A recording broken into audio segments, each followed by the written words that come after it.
propaganda. The facts that are realities, the facts on the ground, how we've been living for hundreds of years in Yemen, in Morocco, in Tunisia, in Palestine, in Egypt. What Arab land have not Jewish people been living together with Muslims without any human rights groups?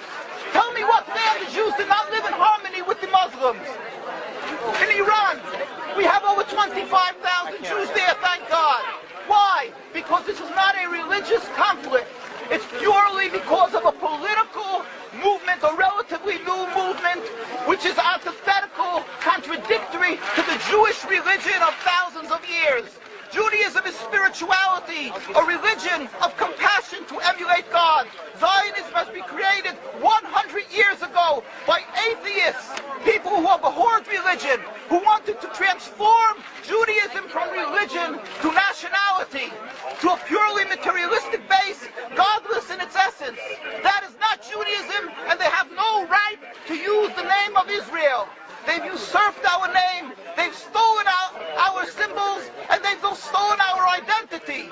And they are causing death and destruction, year in and year out. For over 50 years, death and bloodshed has not stopped because of a pure ideological belief called Zionism. They sacrifice on their idol bodies, human beings, hearts, souls. They rent, they've destructed houses, they've destructed people's lives. What can we do about this? Let's step back and think. There is a solution with God's help.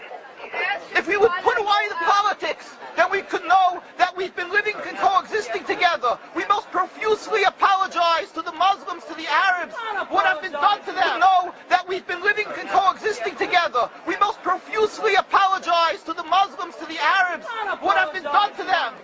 And then we can return and make restitution for what has been done to them. And then we will be able to live in harmony. Not an Israeli state, a one Palestinian state. One state as we have been living for hundreds of years. There will be peace. And you will see that this 50 years has been a nightmare, a mirage, and nothing to do. Pure fear-mongering, that's what Zionism does. It's panic, going into a theater and yelling, fire, fire, that's what Zionists do. We've been living with the Muslims. We've been living, yes, Ahmadinejad keeps on stating that he does not want to harm the Jews, but the Zionists keep on antagonizing them. Of course you don't, because you have an agenda. You want to further Zionism. You want enemies. You want enemies in order to be able to say you're protecting the Jews. We don't want enemies. We want to live in peace.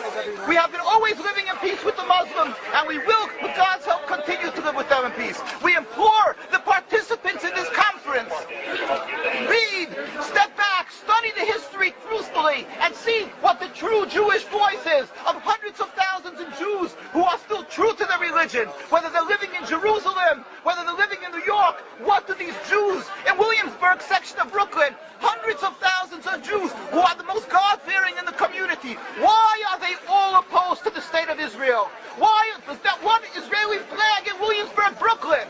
These are the most God-fearing religious Jews. Why don't they fly an Israeli flag? They have hospital help. They have Hatzolah, ambulatories, and everything free of charge to help people. The most greatest charitable organizations.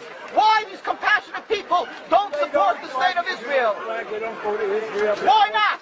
Because they don't like Israel. Why not? Because they're self-hating Jews? Trying to build a Jewish state. Why? Are they fools? Are they fools? The reason is simply because they fear God. And I know why. You don't know why, and I know why. Because they're God-fearing. And God forbid us to have a state. We are in exile by God. We decree exile.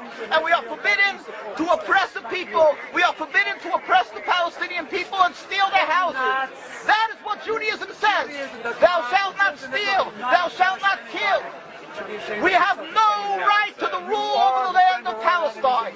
This is what Judaism says, not what these robbers say. It's what the